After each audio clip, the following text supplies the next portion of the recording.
Hello दोस्तों, स्वागत है आप लोगों का हमारे यूट्यूब चैनल गुरुजी इंजीनियरिंग ड्राइंग में। तो दोस्तों, जो भी अब तक मैंने आरसीसी डिजाइन में आप लोगों को पढ़ाया उससे आगे आपका जो सिलेबस है, ठीक है, वो लिमिट स्टेट मेथड पर ही आधारित है। ठीक है, इसलिए लिमिट स्टेट मेथड के बारे में समझना आपके लिए बहुत ही ज़्यादा जरूरी हो जाता है और लिमिट स्टेट मेथड पर ही जो आपके डिजाइन है, आगे आने वाले जो भी डिजाइन मैं आप लोगों को कराऊंगा, ठीक है, वो सभी लिमिट स्टेट मेथड पर आधारित होंगे। जैसे कि सिंगली रिइंफोर्स्ड कंक्रीट बीम का जो डिजाइन है वो भी लिमिट स्टेट मेथड के आधार पर मैं आपको बताऊंगा।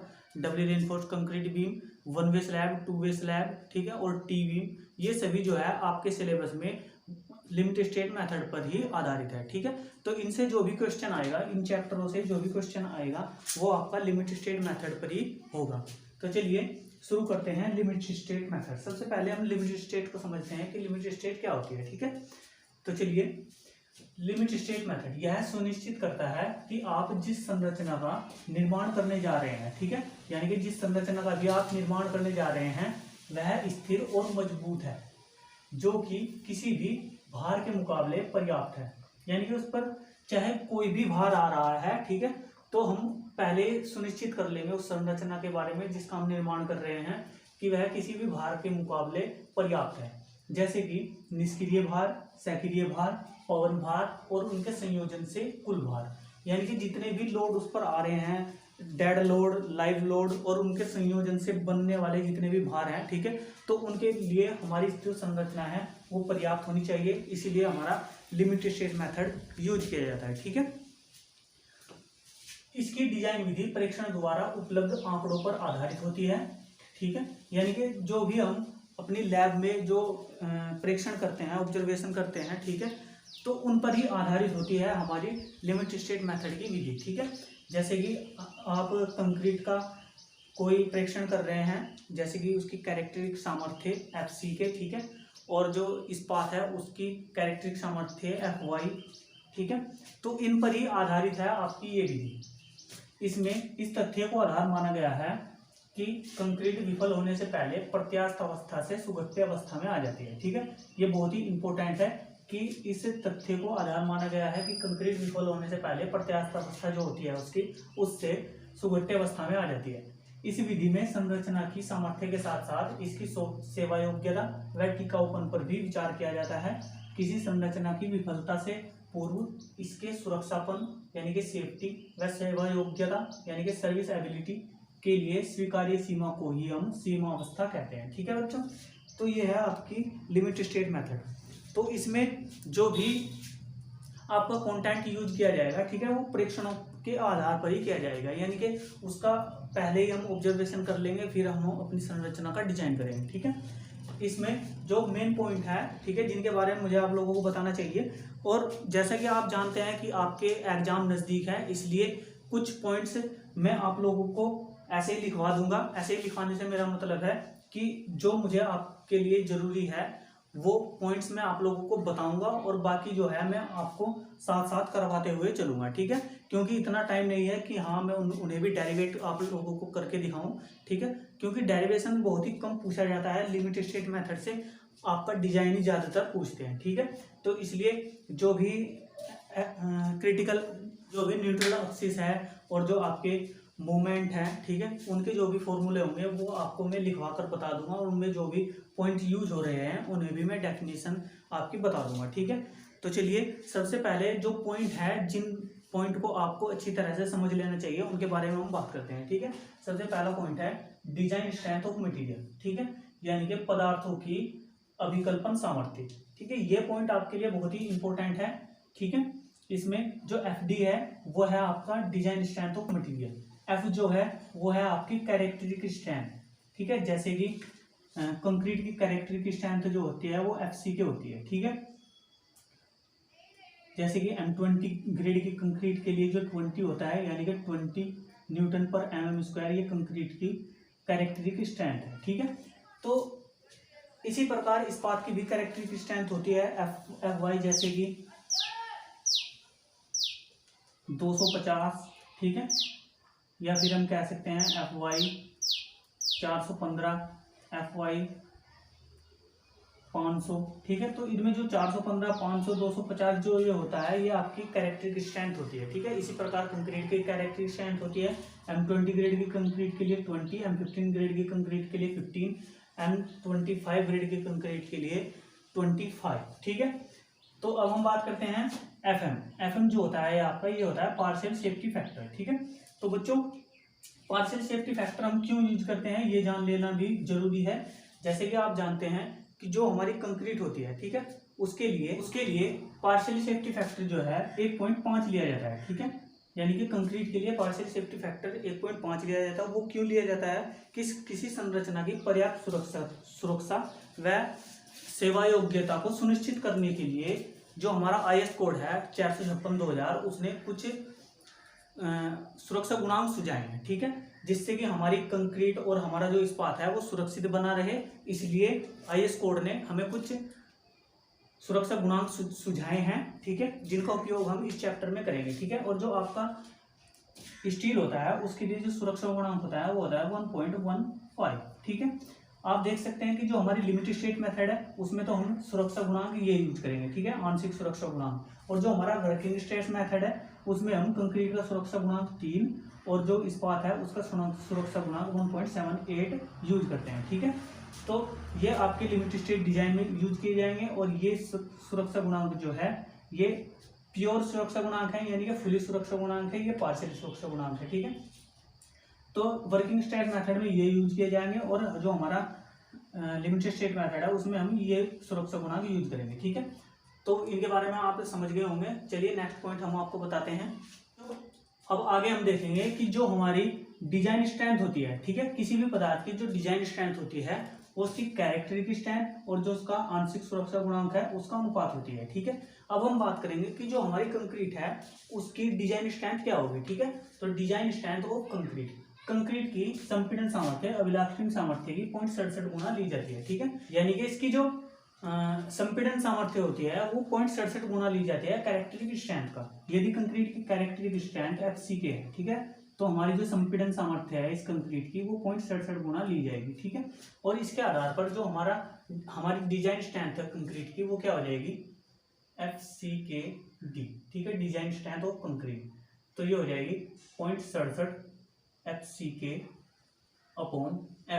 FM जो है हमारा कंक्रीट का आंशिक सुरक्षा गुणांक है। तो कंक्रीट का आंशिक सुरक्षा गुणांक क्या होता है 1.5।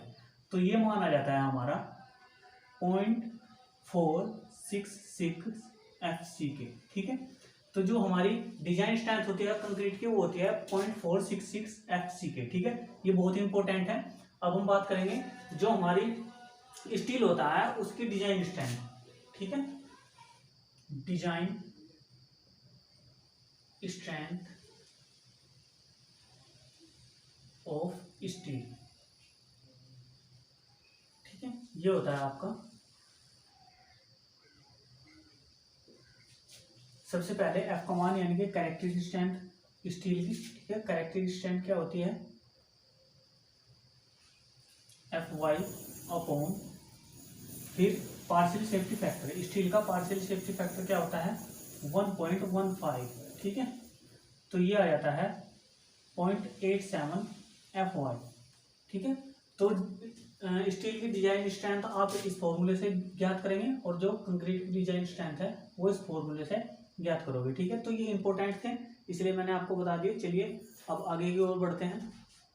चलिए बच्चों, अब हम बात करते हैं सिंगली रेनफोर्स्ड कंक्रीट बीम की, ठीक है। सिंगली रेनफोर्स्ड कंक्रीट बीम में पॉइंट्स कौन कौन से होते हैं उनके बारे में एक बार डिस्कस कर लेते हैं कि सिंगली रेनफोर्स्ड बीम का डिजाइन हम किस प्रकार से करते हैं, ठीक है।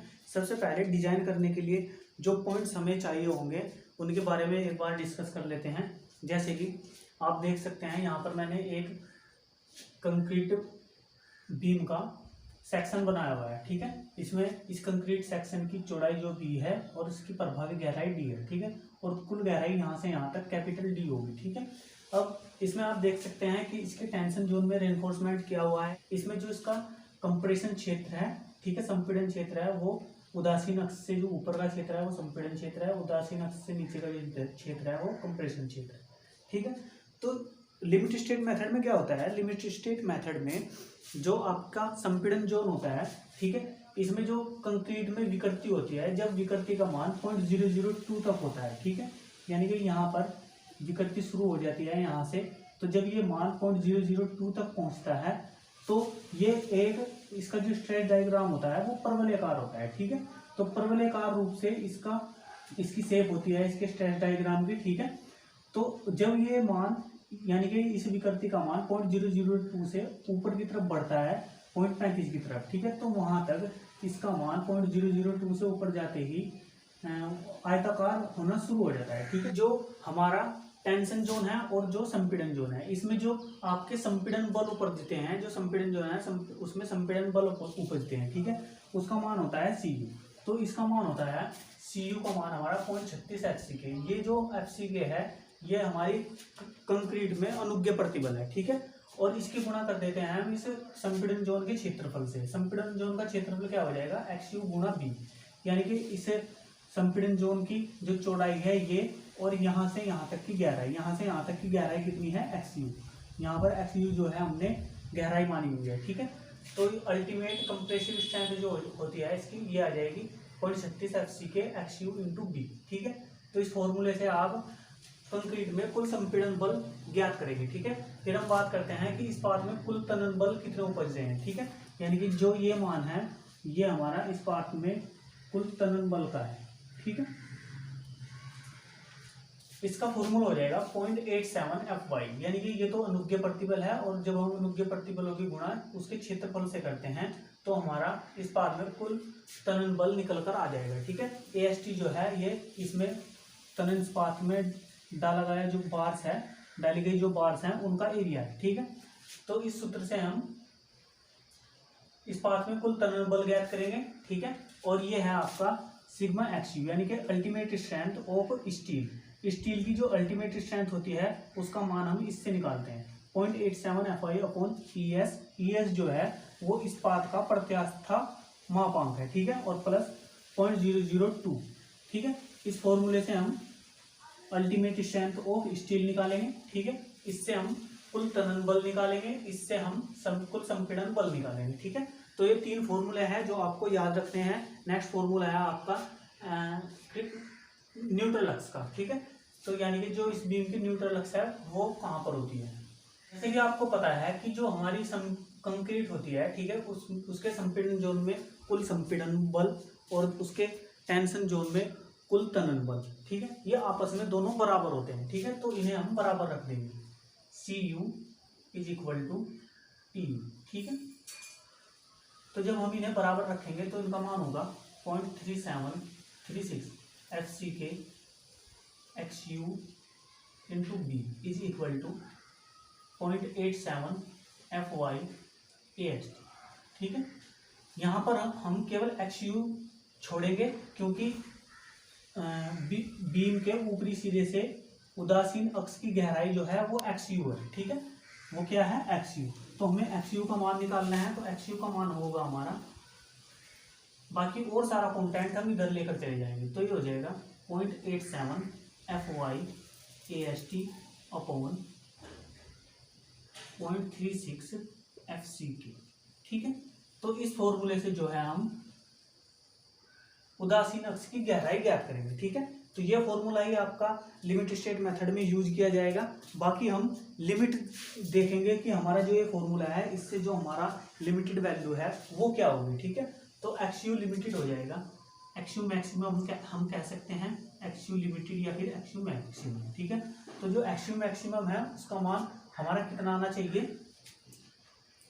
700D अपॉन 1100 प्लस 0.87 FY, ठीक है। इस फॉर्मूले से जो हम XU लिमिटेड यानी XU मैक्सिमम का मान हम ज्ञात करेंगे, ठीक है। चलिए नेक्स्ट पॉइंट है हमारा लीवर आर्म, ठीक है, लीवर आर्म। लीवर आर्म आपकी क्या होगी, Z बराबर D माइनस वाई बार, ठीक है, जहां पर वाई बार जो है, वाई बार का मान है यहाँ से यहाँ तक की जो दूरी है 0.42 XU, ठीक है। तो वाई बार क्या है यहाँ पर 0.42 XU, ठीक है। और XU का मान जो हमने अभी निकाला था वो हम यहाँ पर रख देंगे इसमें, ठीक है। तो Z बराबर हो जाएगा D माइनस 0.42 XU, ठीक है। तो XU का मान इसमें रख देंगे D माइनस 0.42 गुणा 0.87 FY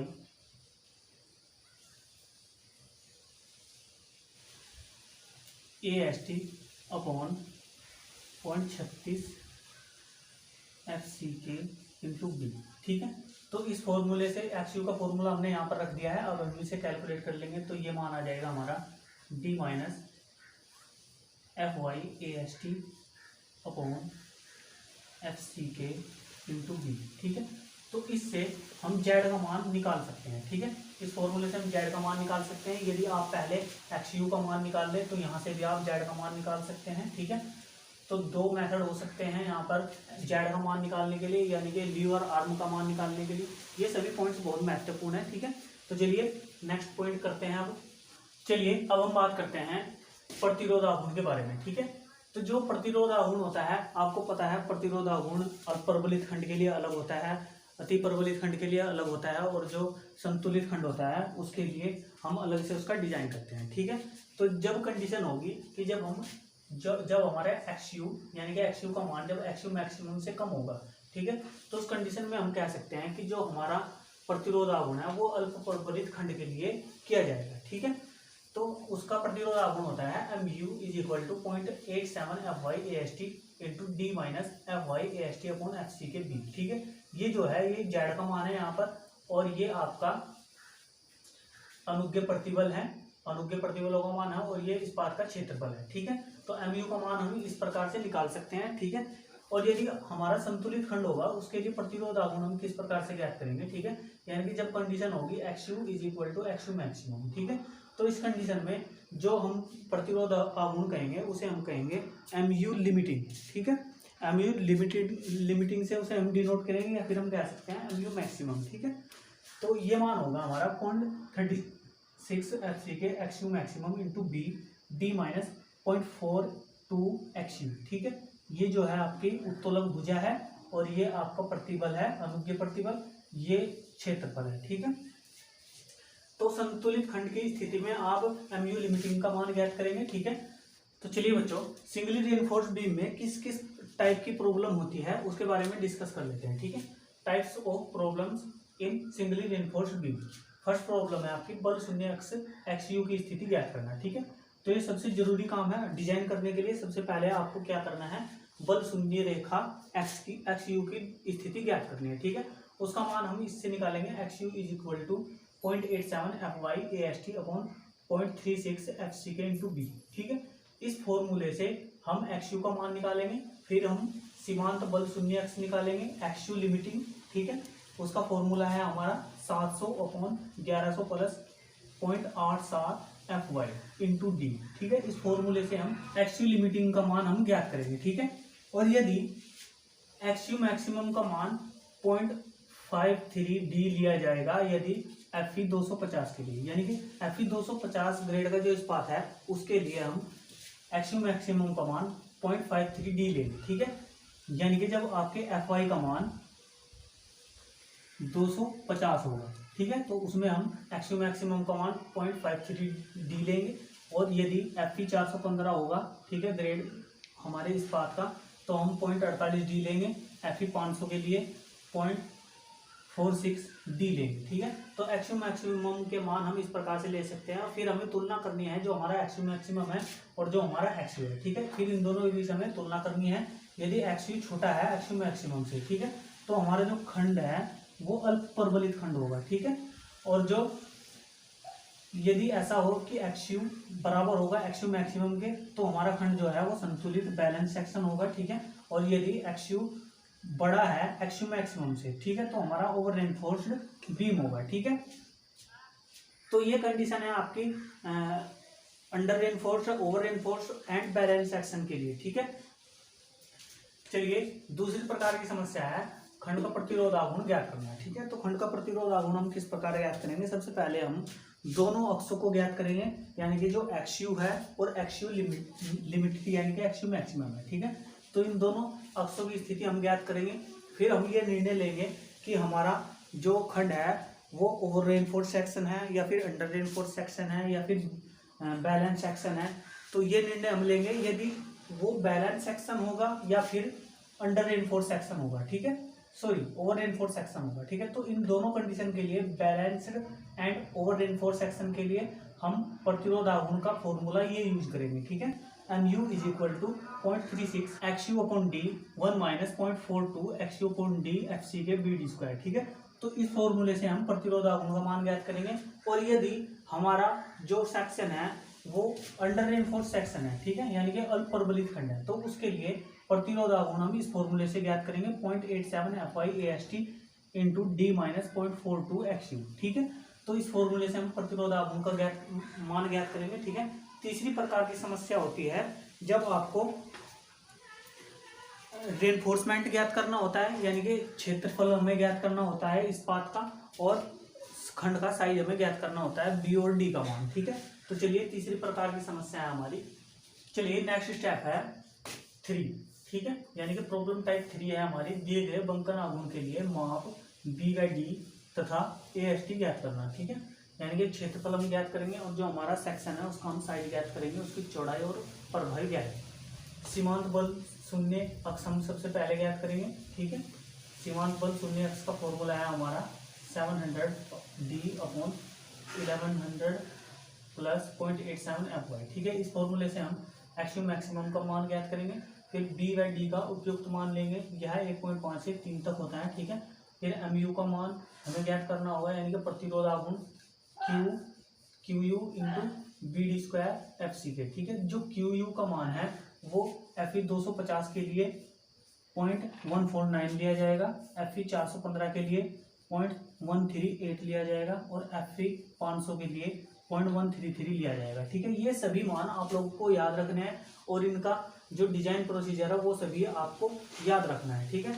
AST ज्ञात करेंगे, फिर उसके बाद हम mu is equal to 0.87 Fy AST into D minus 0.42 XU maximum. इस फॉर्मूले से हम AST का मान ज्ञात कर लेंगे, ठीक है। बाकी और सभी चीज़ें हम ऊपर ज्ञात कर चुके होंगे, तो हमें क्या करना है, हमें बाकी में सभी चीज़ें इसमें रखनी है, तो AST का मान हमारा निकल कर आ जाएगा, ठीक है। और AST का मान हम निम्न इस प्रकार भी ज्ञात कर सकते हैं, जो यहाँ पर मैंने फॉर्मूला लिखा हुआ है, ठीक है। AST is equal to PT limited into B गुना D, ठीक है। इस फॉर्मूले से भी हम ज्ञात कर सकते हैं। इसमें आप PT लिमिटेड का मान निकाल सकते हैं 0.414 FC के XU मैक्सिमम अपॉन FyD से, ठीक है। इस फॉर्मूले से आप PT लिमिटेड का मान निकालिए और फिर ये मान यहाँ पर रख दीजिए, तो AST का क्षेत्रफल भी निकल कर आ जाएगा, ठीक है। तो ये थी आपकी प्रॉब्लम टाइप 3। तो बच्चों अगले लेक्चर में हम आप लोगों को इनसे रिलेटेड क्वेश्चन कराएंगे और डिजाइन प्रोसीजर हम आपको सिंगल रेनफोर्स कंक्रीट बीम और डबल रेनफोर्स कंक्रीट बीम, ये दोनों डिजाइन हम आप लोगों को अगले वीडियो में करा देंगे, ठीक है बच्चों। तो चलिए मिलते हैं अगली वीडियो में, तब तक के लिए थैंक्स फॉर वॉचिंग।